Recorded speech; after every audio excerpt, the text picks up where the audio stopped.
Good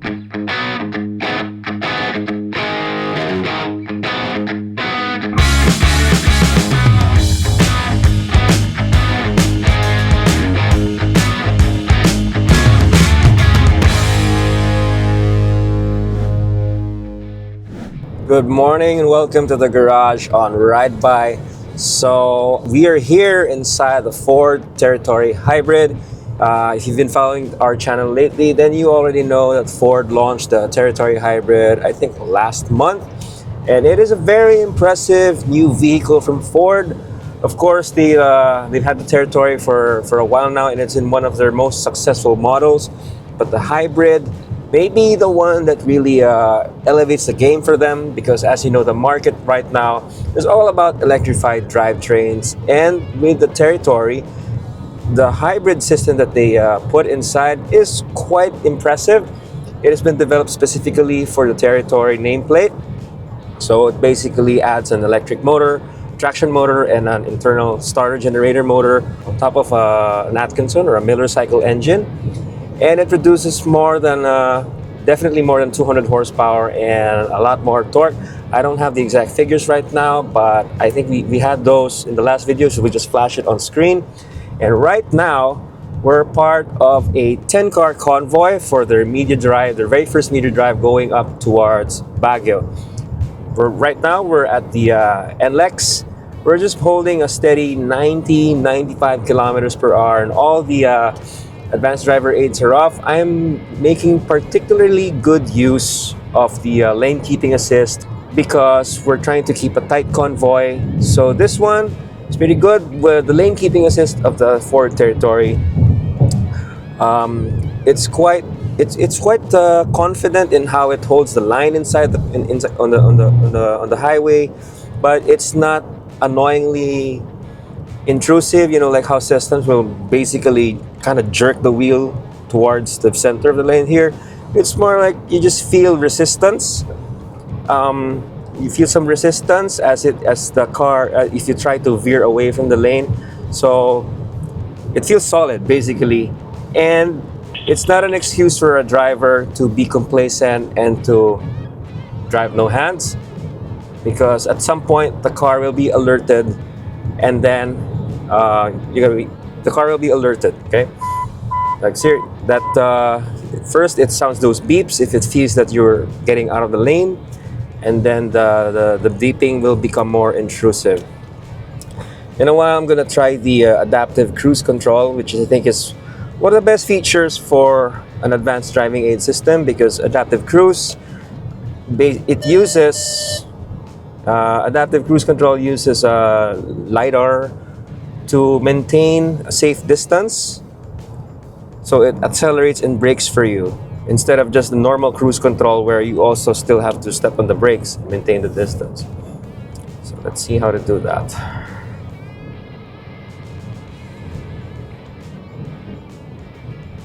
There you go.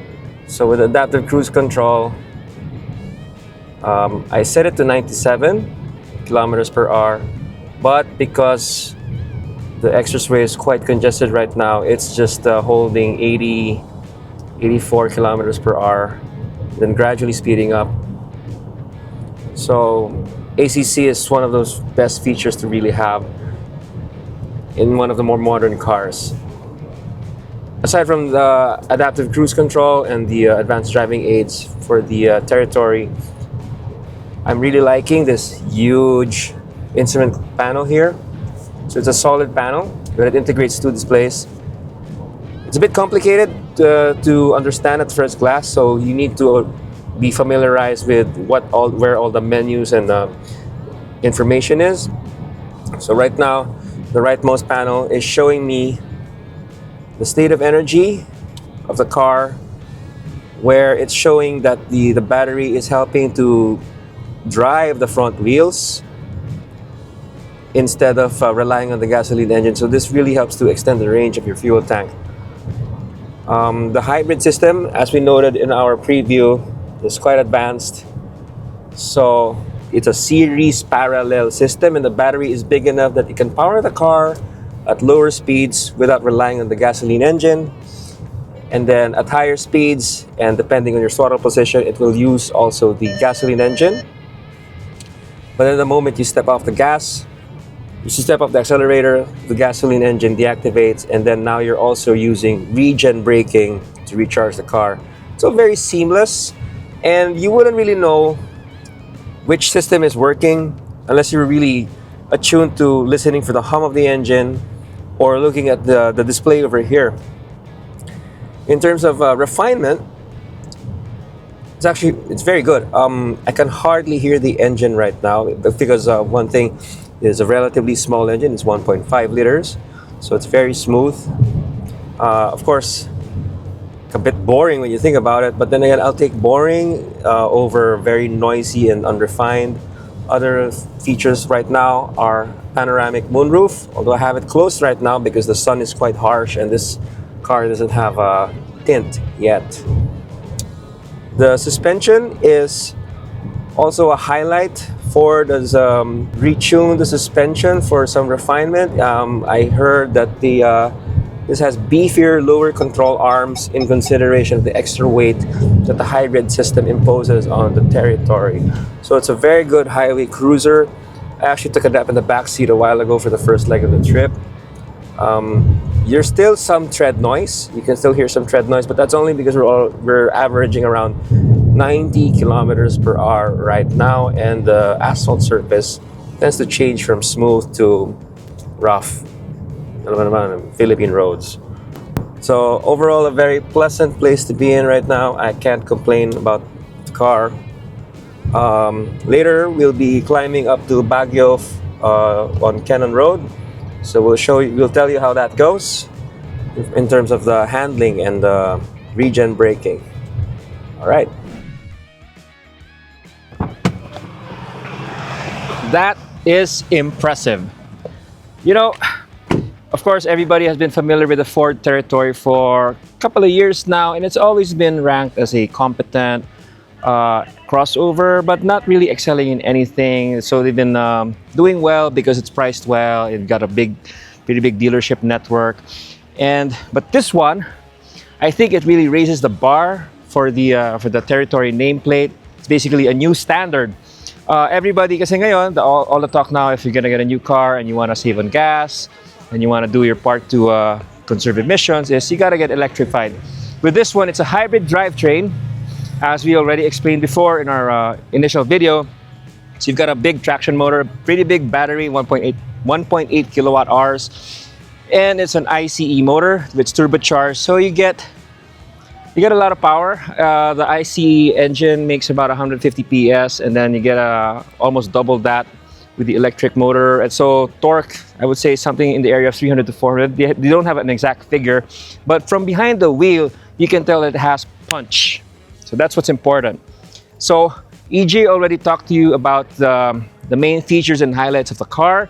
What I want to talk about is the drivability of the hybrid and how comfortable is it on a long drive like what we did, which is we drove from Manila to Baguio via Cannon Road, 300 kilometers. So it's a good enough way to assess the car in anyone's book. For the drivability, no complaints with this drivetrain. You get the power of a turbocharged engine with an electric motor that acts like almost like a turbo in itself. So when you step on the accelerator, it just really surges forward in a very smooth manner. There's no hesitation about it. And they really calibrated it to have a very linear approach. So even if you're new to this kind of thing, it's not gonna jump forward off the rails and give you a nasty surprise. Here, you just a little, like a millimeter or two of travel on the accelerator is enough to quickly get you moving and merging on the highway. And of course, if you need to go right now, floor it and it just surges forward like it's a runaway train. And that's in normal mode. And also, I think the two-speed hybrid automatic transmission should also be given some credit for this, because it's geared in such a way that it's like the car gets a second wind when you're at full throttle. It's just when we're going up Cannon Road, we were just accelerating up. We had a moderately full load, about 3 passengers, about let's see, 300, 400 kilos, because we're heavy. And then, no, 300, 400 pounds, sorry. And it was still accelerating uphill. You don't get that hesitation on the steeper switchbacks, even from a dead stop. And using the hill hold assist, you just step on the gas and it just rolls forward. There's just so much torque and power. If it's not for the stability control, the traction control, you would actually get some wheel spin. As for the fuel efficiency, okay, it's good. Not fantastic, so like some other brands out there, but it's good enough for us. We got 18.3 kilometers per liter on the highway. And we were averaging maybe 90, 95 kilometers per hour using the adaptive cruise control when it was an opportune time to do so. But most of the time we were slipstreaming a bit behind some larger cars. So there is a bit of a hack there to get good fuel economy numbers with this car. Nonetheless, we also saw some good figures from our colleagues in the media. We were hearing 17, 16, 18. So definitely, makakatipid ka finally with a Ford. And then suspension-wise, this thing, I am really happy with how it handles. So it's got front McPherson struts and a rear multi-link suspension. And up the switchbacks and the SS of Cannon Road, the thing handled it like a champ. It felt sporty, genuinely sporty. No except for the lifeless steering feel, which is kind of common for modern cars now. We set the steering to sport, so it kind of give it a heavier feel, but it didn't really do anything to improve the steering feel. You won't feel any road at your fingertips, unlike with the old cars. The thing has very minimal brake dive and body roll, so it's tuned so well to handle twisty roads even with a moderately heavy load. We were just flying over there and hindi siya nakakahilo because there's none of the excess motion with an overly sprung vehicle. And neither is it so super stiff na nakakainis na. So you just basically made a good time up Cannon Road, no problems.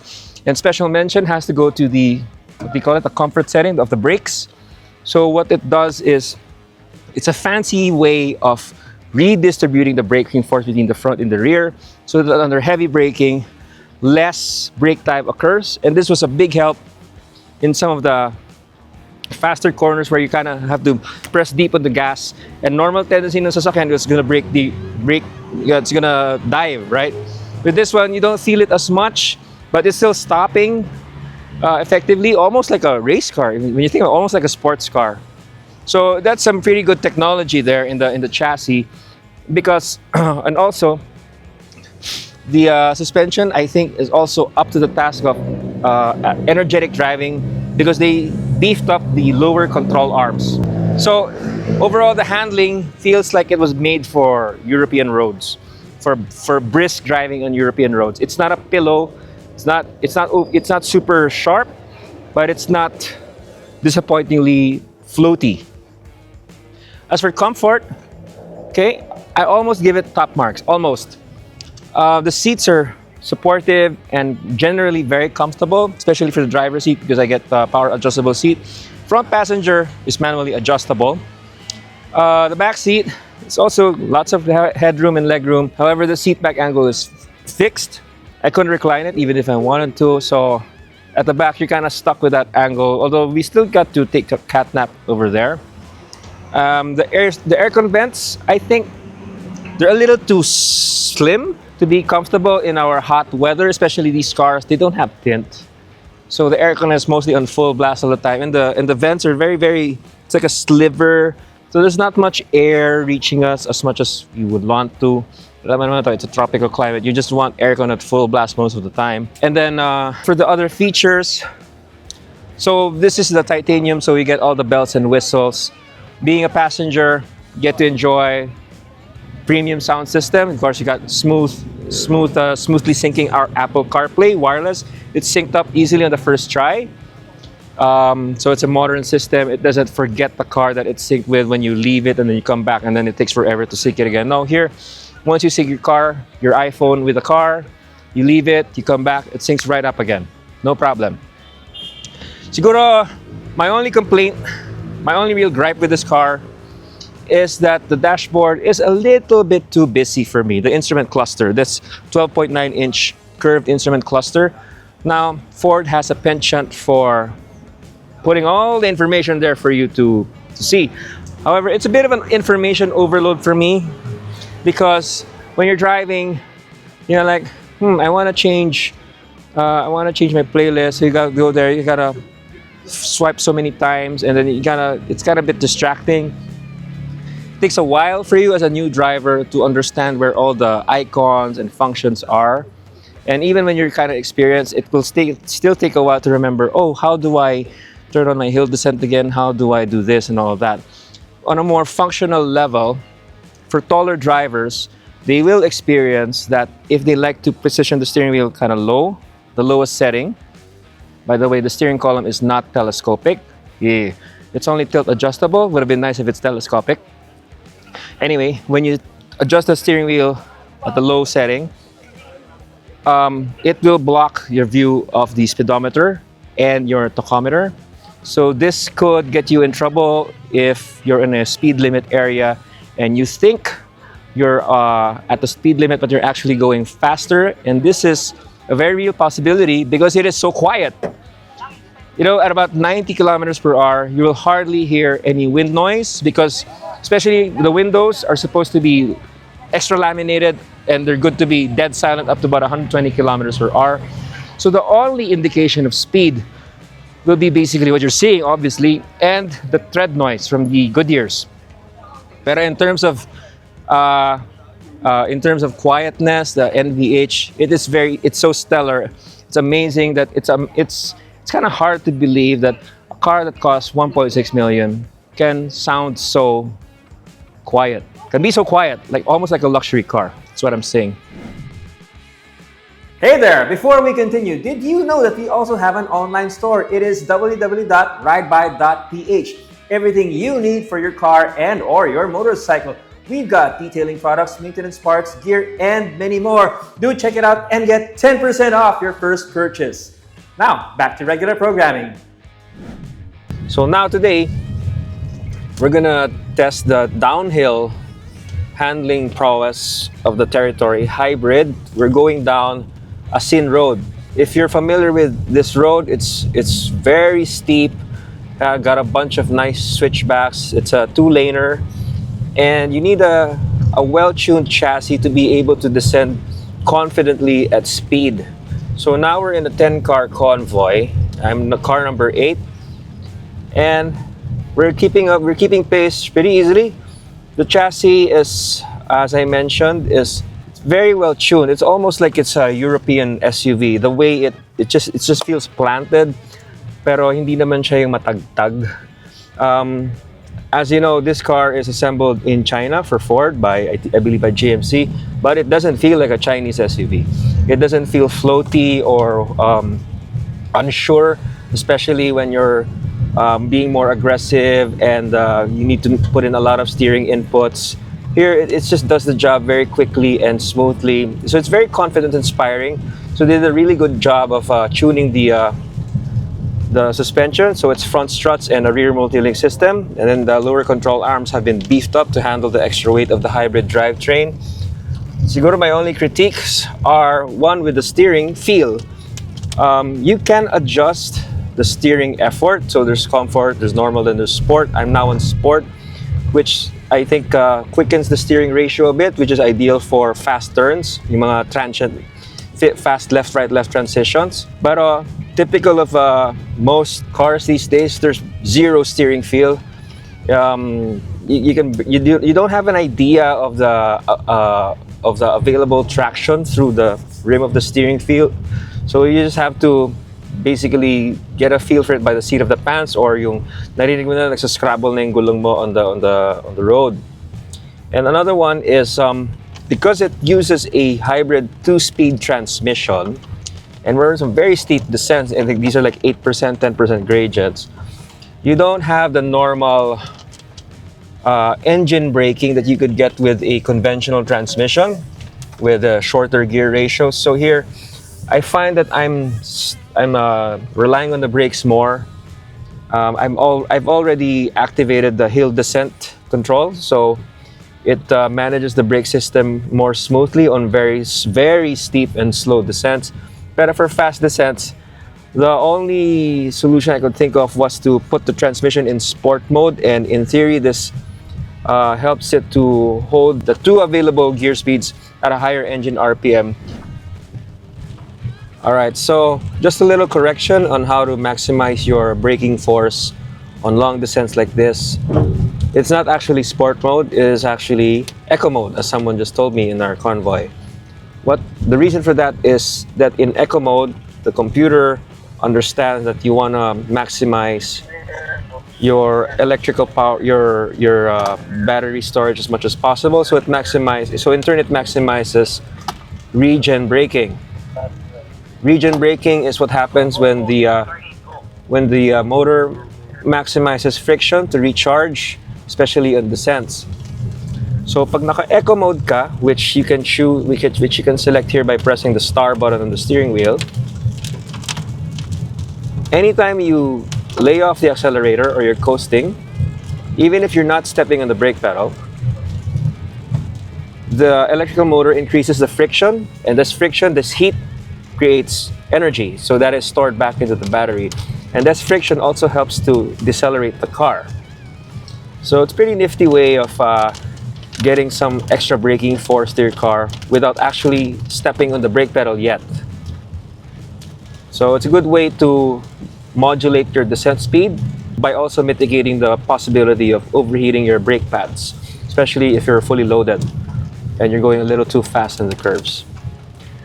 Having said that, there is a learning curve to how to master it, especially if you're coming from years of driving internal combustion engines and you were trained to use as many low gears as possible to maximize engine braking. Here, because you only have a 2-speed hybrid transmission, you don't really get to choose the gears either, and so there's not much engine braking there. So the only solution is maximize your maximize your regen braking and turn on your hill descent control. So you have to trust that the computer will understand that you want to descend at a safe speed. Oh, these modern cars. Like I said, this is a very impressive car from Ford. It is a car that serious buyers, it is a car that hybrid buyers should seriously consider. If you are used to Ford, if you're used to Ford in your lifestyle already, it's an easy argument to do with your significant other. But if this is your first time considering a Ford, definitely you really need to take this one out for a test drive and see if it works for you. So now time to give it our scores. For performance, you've got fuel efficient drivetrain, but more importantly, it's punchy and it's so smooth. And then I don't find anything to complain about with this engine. So for performance, I have to give it a 10. For handling, they really sorted out the chassis here. Fantastic suspension, and these tires really work well with the car. These are 50 series Goodyears. They really work well, really kumakapit siya even in stock form. I don't see a reason to upgrade these tires. And the brakes are also very responsive. So if you're the type to drive very enthusiastically, you will not be disappointed with this car. It's almost like it's reading your mind with what you want it to do. But again, the steering feel is almost absent. So it's a bit like driving a computer game and there's nothing. The steering resistance is there, but the feel is just, yeah, it's not there. So for handling, I have to give it 9.5 out of 10. For styling, okay. Well, when you look at it, it's not a drop-dead gorgeous look, but it is looking very mature and typical Ford. You know, you see that familiar look with the other Ford vehicles in the lineup here and abroad. But I'll have to, I love how they treated the front here for the titanium. Let me turn it on for you. Right, so generally the Ford Territory Hybrid has a familiar look to it. So if you check out the other SUVs in the lineup, it has that similar appearance and proportions.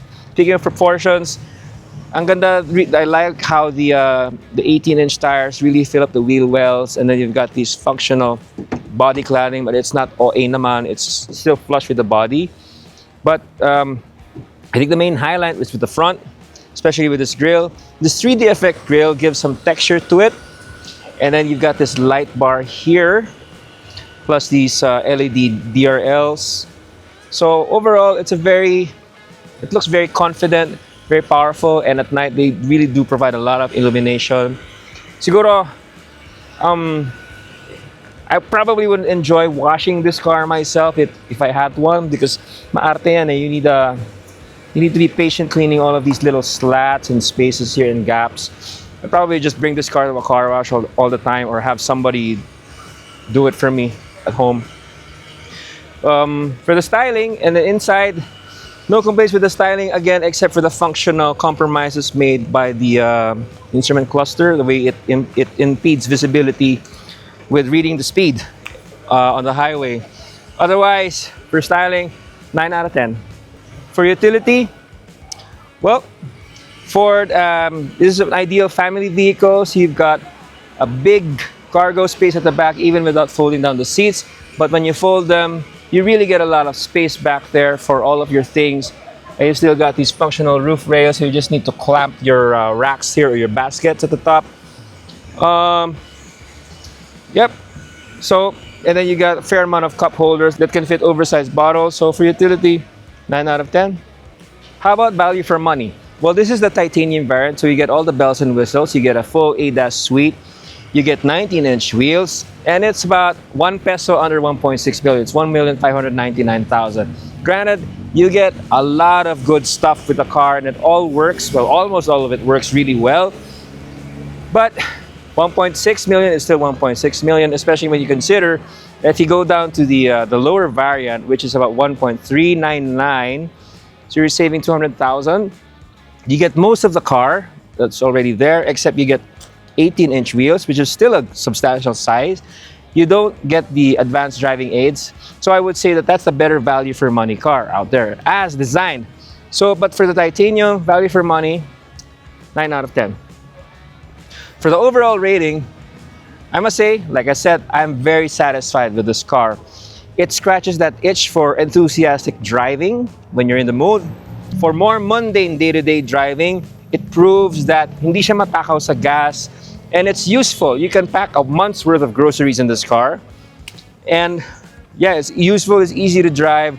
You know, even if you're not a non-enthusiast or a beginner driver, it's not intimidating. The power is there, but it's not gonna bite you if you make a mistake, because you've got all of these safety features. For overall rating, and also keeping in mind that Ford has been working overtime to improve its customer satisfaction ratings by overhauling and improving its after-sales experience, this should help reassure buyers that, you know, investing in a Ford, if it's going to be your first time, it's not going to be a scary experience. It's going to be a very positive experience. I've spoken to a lot of people who have bought Fords, and they have nothing to complain about with the car. You just follow the maintenance schedule and you're good to go. So for overall rating, if you're looking for a hybrid, you want a Ford, you want a car that has a lot of features, and you don't have a set budget. Your budget is like a 1.5, 1.6 million. Alam mo naman yung mga ibang competitors dyan.